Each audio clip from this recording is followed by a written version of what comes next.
Well, we can speak now to Yan Saint-Pierre. He's a counter-terrorism consultant at Modern Security Consulting Group, and he joins us now live from Berlin. Thank you very much for being with us once again here on France 24. Let's start with my first question. This is a trial that's run on for several months. Do you agree that France and its justice system has been very eager to send a very strong message to the perpetrators, to orchestrators, and to other terrorist groups?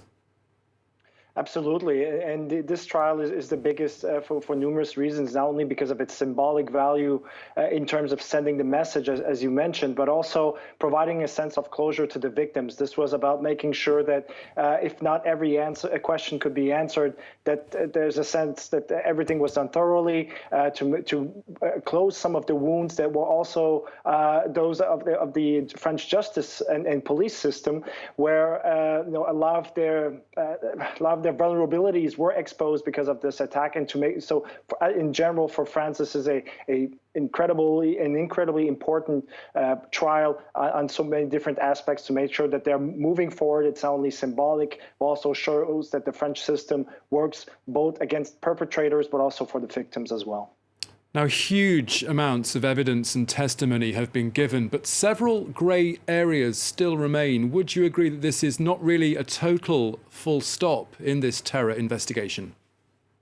Well, it can't be a full stop because there are so many moving pieces, as you mentioned, the gray areas, but also because terrorism and IS being an organization that is still active, a lot of its members are still on the loose that could have certain ties. The dynamics involved are still developing, and as such, it's not formally closed. But for those who experienced that night, for those who had to go through every aspect of this event, it is a way to close the chapter, even if it doesn't answer every question, even if there are indeed some gray zones. For a lot of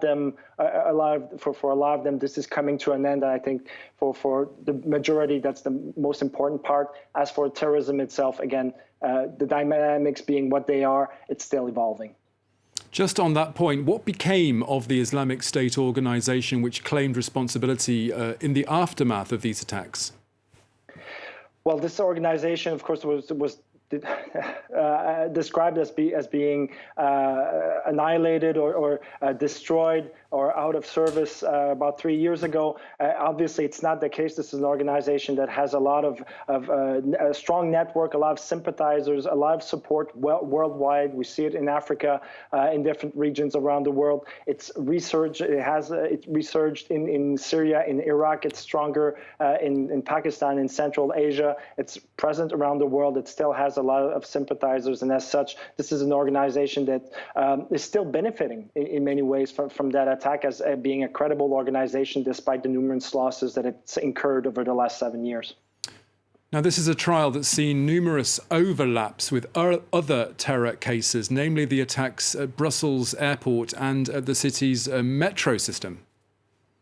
Indeed, a lot of the actors involved were coordinated from the cell in Syria, from the cells in Syria and Iraq, from the central. As such, the actors that helped supply the logistics, manage the logistics of these attacks were involved for both cases. Those who couldn't take part in the attack in November were then deployed for the attacks in March of 2016. So we're seeing a lot of overlapping because, again, we're seeing this fluid dynamic in terms of terrorist actors that an organization will use one person to coordinate and organize different types of attacks, which leads to overlapping either in terms of the perpetrators directly or in terms of planning and logistics for an organization.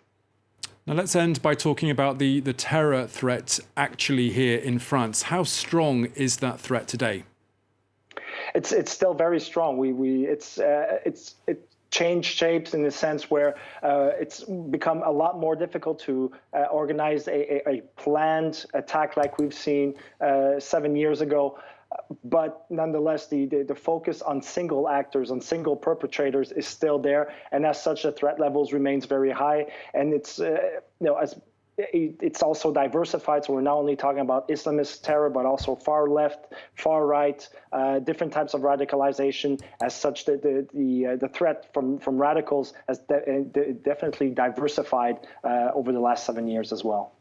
Yan Saint-Pierre in Berlin, thank you very much for joining us once again here on France 24. Thank you very much.